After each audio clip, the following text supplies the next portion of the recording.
Hey, I'm Ron Drotos from KeyboardImprov.com, and welcome to day 22 of my 31-day Jazz Piano for Beginners Workout Challenge. And in this lesson, we're going to answer the question, to practice 2/5s or not to practice 2/5s? That is the question, with apologies to Mr. Shakespeare. To be or not to be? Sorry. Bad pun. In any case, that's what we're going to be talking about, though. Should you practice 2/5s or not? And first, before we get there, congratulations for making it this far. You know, this is more than half the battle, right? 90% of success is just showing up. So by doing this every day, what you've realized is that you can do it. Or even if it's like every other day or every third day, whatever you're doing, you're consistently showing up and jamming and practicing and enjoying jazz. And that will lead everywhere, because without that, we don't get anywhere. That's the thing. That's the minimum, right? Just showing up and doing it. And what happens after a couple weeks is that you develop good habits. It's a virtuous cycle of just coming back and doing it. You miss a day, okay, I'm going to do it the next day. Or I don't have a lot of time today, so I'm just going to play for 5 minutes in the morning. Now, part of our brain says, oh, I'm not going to learn anything in 5 minutes. But what you're doing is you're kind of activating your brain, right? You're reinforcing those neural connections. You're also making it a positive reinforced action, right? I don't know what the psychological term is, but you sit down and I play and it feels good and I'm here and I'm doing it, even for 5 minutes. You know, I used to teach a lot of kids, young kids, like 5 to 8 year olds at a local school, after school. I used to do it, this is about 15 years ago now, and I had like 30 students and some teenagers, but a lot of very young kids. And there was this young girl. She was in the 4th grade, which would have put her at 9 or 10 years old. And she, 9 or 10 years old. And she used to come to the lesson sometimes, and she'd say, you know, I really couldn't practice this week because I had a lot of homework. And my mom took me to ballet 3 days a week, and then I had sports, and then we went away to the beach for the weekend and whatever. And she had a busy life, right? You know, she was doing a lot, and she was a great kid. And I said, okay, you know what? Take all this pressure off yourself. Here's the thing. I want you to practice every day you're home this week, except you can only practice for 5 minutes. You cannot practice longer than 5 minutes. But you have to do it for the 5 or 7 days that you're home this week. Every day. 5 minutes only. So then, you know, she left her lesson. She comes back the next week and she goes, you know, I just couldn't do it. I said, what? You couldn't even find 5 minutes in a day? And she says, no. She goes, it always turned into a half hour. I couldn't only practice for 5 minutes. And I said, mission accomplished. Once we sit down, we're there. The hardest part is actually sitting on the chair, because once you sit on the chair, you'll do it, right? So congratulations for starting this healthy, virtuous cycle of developing a positive habit of playing the piano. I'm not even going to call it practicing. I'm going to call it playing. It's playing in the sandbox. All right, so I set my timer for 20 minutes, and we're going to talk about 2/5s. So in the key of F, we have the 2 chord is minor, right? So we're going to have a G minor triad with an F, which is the minor 7th. G, B flat, D, F. Just play those one at a time with your right hand. G, B flat, D, F. Let's do it again and really listen to it. Yeah. Now let's go to the 5 chord, the 5th note in C, in F, which is C. So we have C, one at a time, E, G, B flat, C dominant 7th. It's called dominant because the 5 chord pushes us back to 1. We're not going to get to 1 today. We're just going to, and that's actually my point about should you practice these or not. So let's go from G minor 7 again to C7. Now, if you want, you can play the C7 in the same place you play the G, because the G and the B flat are in both chords. So we can keep those there and just move the D and the F down 1 note to C and E. So we have G, B flat, C, E. And that's our second inversion C chord. So just go back and forth a few times. These 2 fingers stay the same, and the top two just come down. It's a third that moves down. So we have G minor 7, and then move the top two notes down, C7. You can do that. Let's just do this 4 measures each, just the right hand. 1, 2, 1, 2, 3, G minor.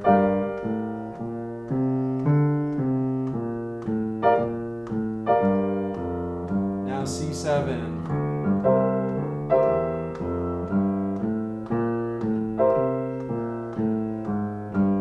G minor 7.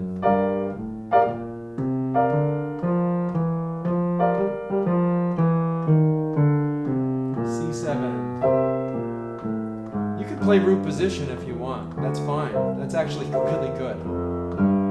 G minor. Remember the Charleston from yesterday?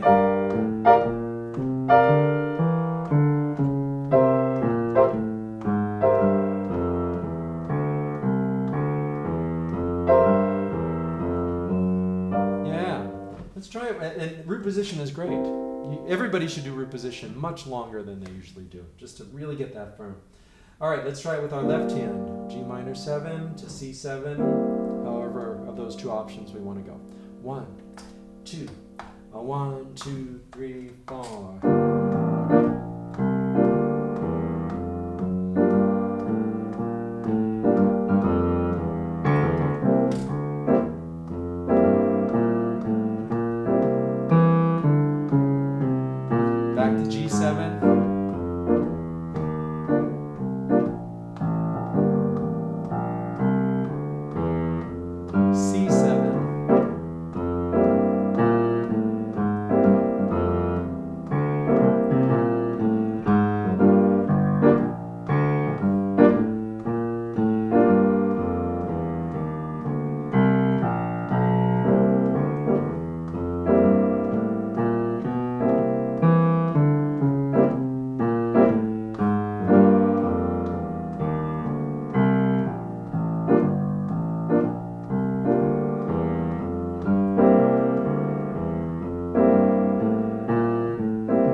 Getting used to it in both hands, right? And you hear the sound of it going from one to the other, or root position. So we never got to the 1 chord. We didn't start in the 1. You know, if we isolate 2 and 5, we never get to the 1 chord. And the 1 chord is really the heart of most music. It's the feeling of being home. It's the feeling of, you know, sitting around the hearth, drinking hot chocolate, you know, or something, your fireplace or whatever. It's a feeling of comfort, okay? So we never get there. We don't start there and we don't get there. So it's kind of incomplete, you know? It can be used exclusively in some songs, but basically in terms of its function, we usually start at home, then go to a 2-5, and then come back home. So like 1, 2, 5, 1. Or like we've been doing 1, 6, 2, 5, 1, right? 1, 6, now the 2, now the 5, and then 1 again. And that's really how it appears in most standards, most Great American Songbook, jazz standards, and even jazz written, you know, pieces that are written for jazz musicians. Sometimes it's isolated, like in Coltrane tunes, or you might hear it isolated in a Charlie Parker blues. But it's actually more common that it's a 2-5-1 or a 1-2-5-1 or something like that. So I think, you know, if I'm at the beginning level, it's almost too dry to isolate it. It's sort of like I know 10 words in French and I'm going to start focusing on conjugating verbs. No. You want to learn some more phrases and just ways to say hello and, you know, things like that, you know? And then maybe conjugate verbs once in a while and then learn more vocabulary and do this. So what I would say, this is my advice, if you're at the beginning stages, I would spend much more time learning the standard, the chords to jazz standards, Autumn Leaves, Blue Bossa. Just learn the chords. Just learn the chords. Learn the chords. Play them in the order of the song, and then learn the melodies, and get those into into your psyche, into your body, into the, because in 5 years, when you're really jamming, or 2 years, or maybe 6 months, right? You want to already have known those for a while. And if you're only doing 2 5s, or if you're practicing 2 5s for 70% of your practice time right now, you won't have spent enough time on those songs, okay? The other thing is, those songs contain 2 5s, so you're going to learn them anyway. That's my advice. If you love practicing 2 5s, don't stop, because do anything you love to do. But I would say maybe 50%, and then 50% songs, or maybe 20% 2 5s and 80% songs. So tip the balance, right? Just like we're tipping the balance, mostly jamming and 30%. 70% jamming, 30% playing, right? Or no, practicing. All right, so, however, today we are actually focusing on the 2 5, but just like we did other chord progressions, the 1 to 6 or the 1 to 2, they're all important. Okay, so let's play it as a ballad with our left hand playing the chords for 2 measures each. And we're just going to improvise using the key of F. Just very simply connect with our ear, okay? So we'll do 2 measures of G minor 7, 2 measures of C7. 1, 2, 3, 4. 2.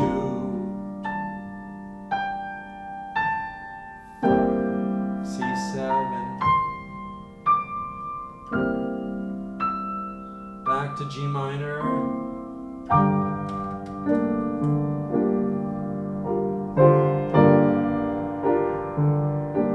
C7,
like a Latin kind of feel. The 2 5 is used a lot in like salsa,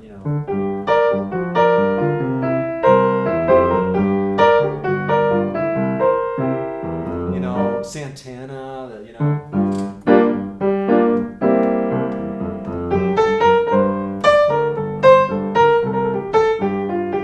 this guitar, that's a very typical groove there. So there's some crossover between rock, jazz rock, and even some rock, especially with Latin being the unifying influence there. Latin music uses a lot of jazz chords, but it's got straight A's like rock, so it's sort of in between. Let's do 4 measures each, and just get into the groove a little, okay? Try some different rhythms, you'll pick it up. I'm gonna just play the chords in a nice bass line. So with your left hand, let's play the chords. G minor 7, 1, 2, 3, 4.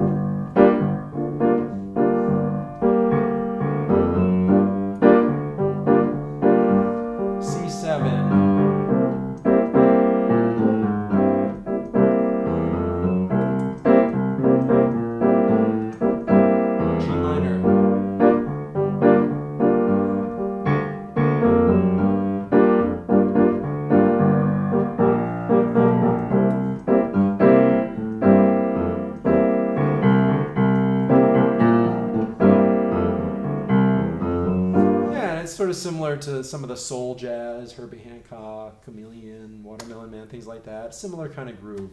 The Sidewinder, Lee Morgan. Let's try to improvise a little bit in our right hand. And let's have some fun here. So the G is in both. It's in this G minor 7 and the C. So let's sort of focus on G here. Go back to that one note. We'll do 2 measures each.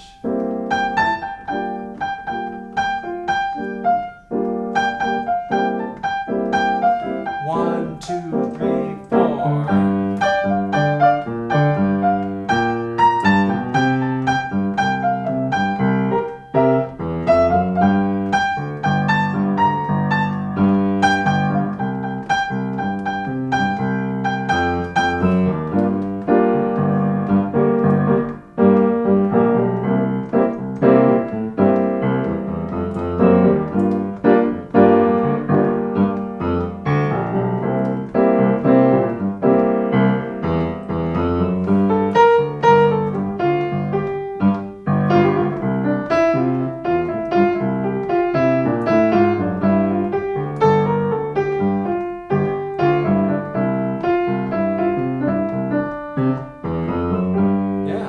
What's another note that's in both of the chords?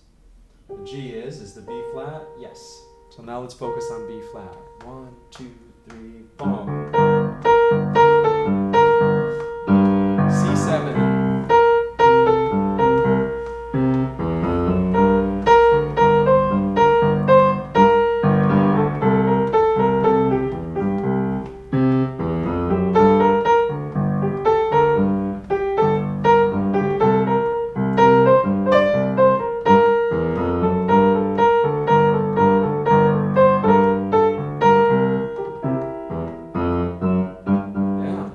What's the next note in the G minor chord? G, B flat, D. Is D in the C chord? No. So we could go from D, we could leave it there and it's the ninth in C.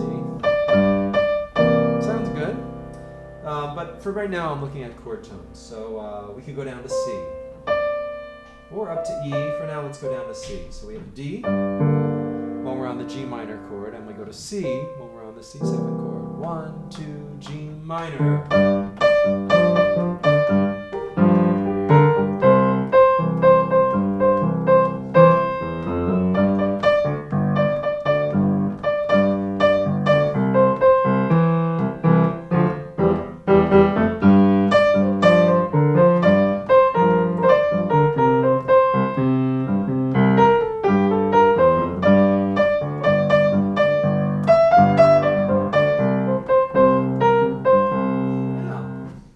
The other note in G minor is the F, the seventh. Is that in the C chord? No. So we could go down to E. So we go down from F when we change the chord to E. Here we go, starting on G minor and F. 1, 2, 3, 4.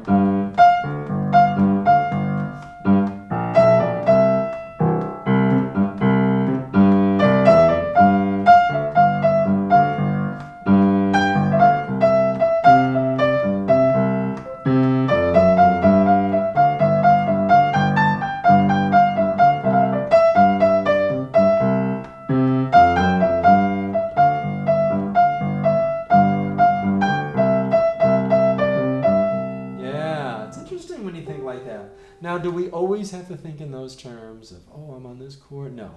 Because you know what? The truth is, if we're really listening, our ear will tell us. Like if we're on G, let's try this experiment. Play a G minor seventh in your left hand and a G and an F in the right. That's in the chord. It's consonant. Now keep the F in the right hand, but move to a C7 in the left. It sounds good, but there's a tension there, right? We might not want to linger on it, so then we just either go up, and it goes to a chord tone, or we go down, and it goes to a chord tone. So your ear will tell you this.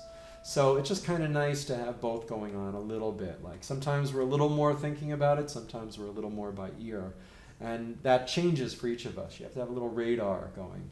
When's one going to kick in? Okay, I'm going by ear, but now it doesn't sound good, so let me think about, okay, I've got to think about this. Okay, I know. Here's a chord tone.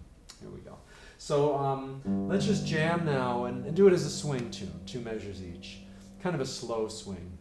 And chords in the left hand. Kind of use your ear, but with an awareness of the drill we just did, the exercise we just did. All right? 1, 2. You know what to do. C7.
I did?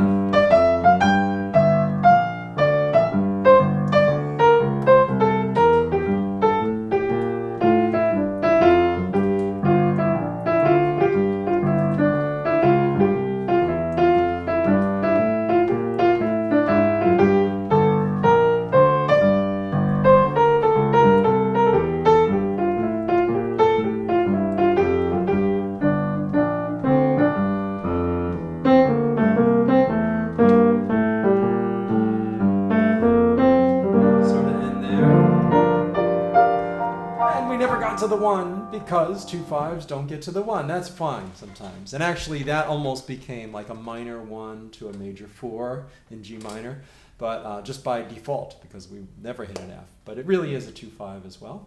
Think of it both ways. So yeah, so if you're practicing 2 5s, you can practice them if you like, but I think it's best to even play standards at the beginning levels. And then, okay, you're at the advanced beginning or the early intermediate, drilling the 2 5s and all the different voicings and licks and stuff like that can get you to that next level. But it's not a place to really start and focus the majority of your practice time on at the beginning.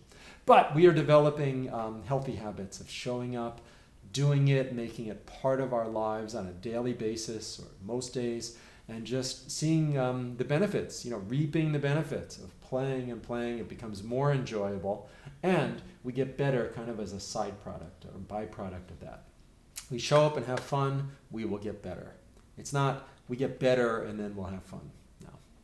We show up, have fun, we get better, and the priority's on enjoying it, having fun. So thanks for being here. There's some links for you to click if you're interested. Please subscribe if you haven't done so already. Another video I think you'll enjoy. And some links down below as well. Thank you. Have a great day and enjoy every moment of your practice.